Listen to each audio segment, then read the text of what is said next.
The definition of affirmative action is the practice of improving the educational and job opportunities of members of groups that have a disadvantage in the past because of their race, sex, economical status and so on. These are plans put in place to increase diversity in the educational and workplace in order to give opportunity to those who are discriminated against. Many people that are pro-affirmative action believe that this will promote balance to a system that favors white people. Many people that are against affirmative action believe that no one should be given preferential treatment based on something they have no control over. Boxall's colorblind principle states that no law or public policy should treat people differently on basis of color.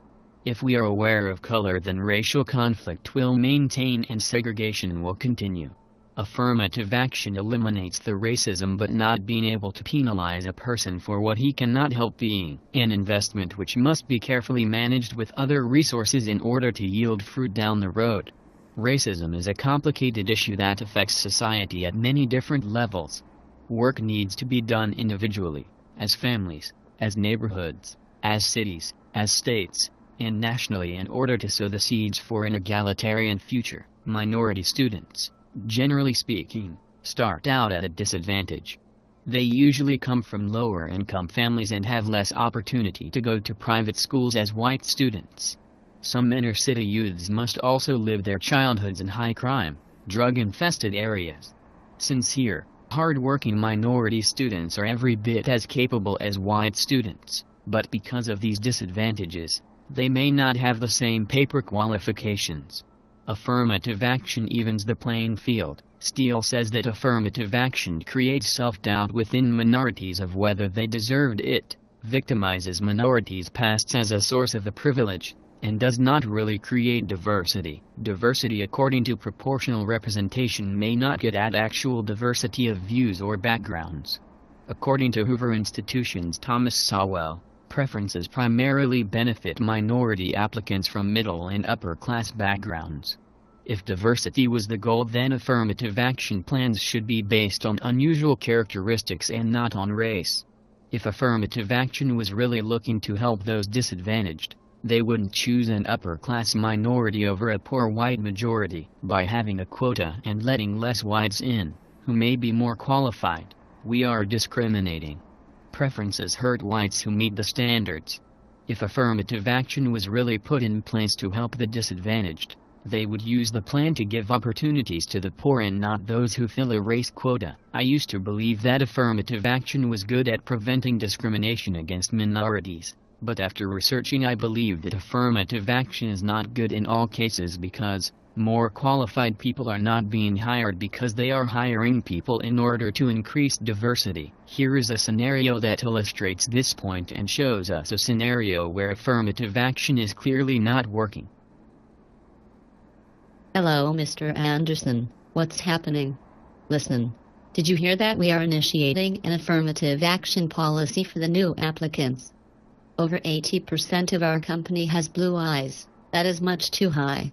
So, if you can, hire someone with brown eyes to get our diversity back up. Yes, ma'am.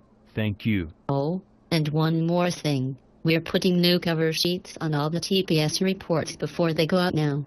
So if you could go ahead and try to remember to do that from now on, that'd be great. All right.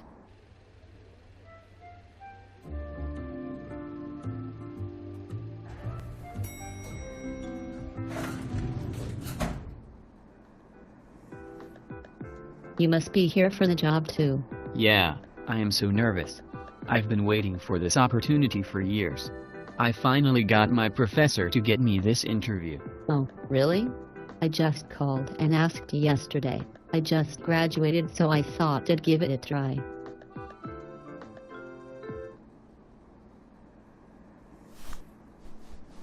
Hello. You must be Alex Johnson here for the 1 o'clock interview? I am. It is good to meet you, Mr. Anderson. It is good to meet you too. Please come into the conference room so we can get started. Thank you. So why do you want to work at Clockwork Entertainment? All my life I have wanted to work in this field, and Clockwork has always been at the top of my list because of its notoriety and the work the company produces. This is my dream job. Well, I have looked over your resume and you seem to be a perfect candidate. You have great extracurriculars and your work experience within your field is more extensive than any graduate resume I have ever seen. Thank you. I have a good work ethic and wanted to gain as much knowledge and experience as I could before I applied for this job. You have excellent references as well. I see you interned with Judy Larson. Judy and I go way back.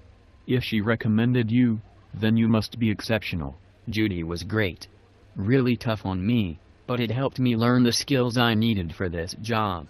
This may be weird, but are you wearing colored contacts or are your eyes really that blue? No sir, they are real. Why do you ask? Never mind. Great. Everything looks good here. Do you have any further questions? No, thank you so much for the opportunity to speak with you. Thank you. It has been a pleasure.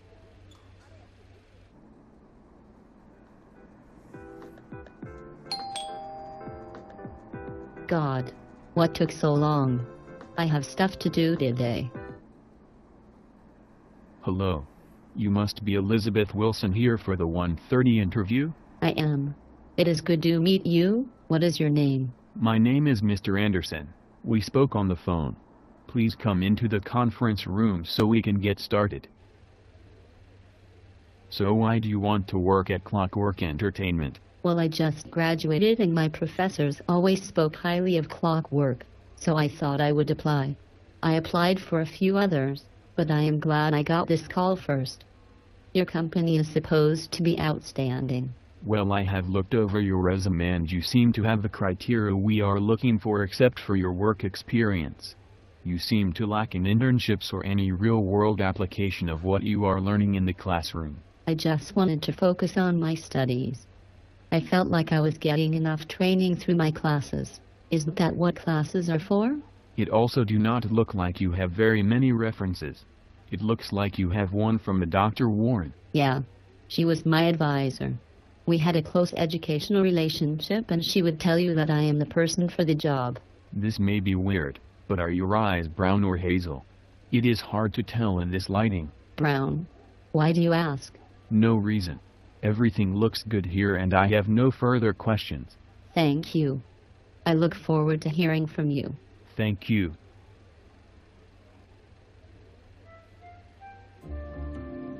How did your interviews go today? Was there anyone worth hiring? There was one really good kid, Alex, but he had blue eyes. Well, you know about the new policy. We need to hire more brown-eyed people. Was there anyone else? A girl named Elizabeth came in too. She was a little less qualified but she has brown eyes. Listen, Mr. Anderson. We need to get our diversity numbers up. I am sure Elizabeth will do fine. Just hire her. Yes, ma'am. I will bring her in next week. Good. And one last thing. I'm gonna need you to go ahead come in tomorrow. So if you could be here around 9, that would be great. Yes, ma'am.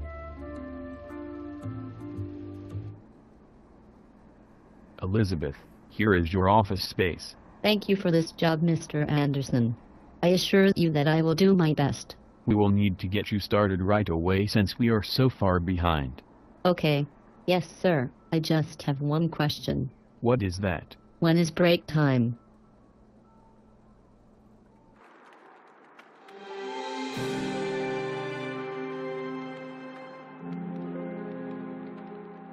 I'll show them. Someday I am going to be somebody.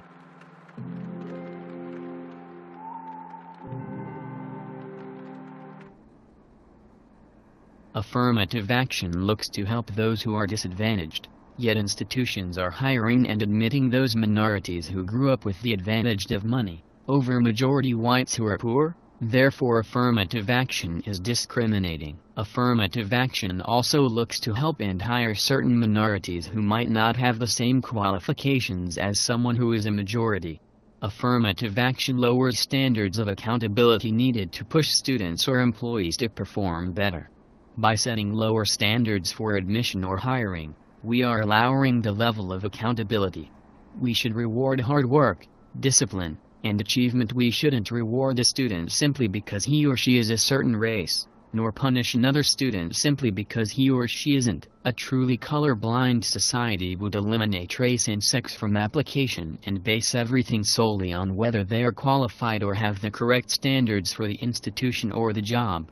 Thank you. I hope you enjoyed learning more about affirmative action.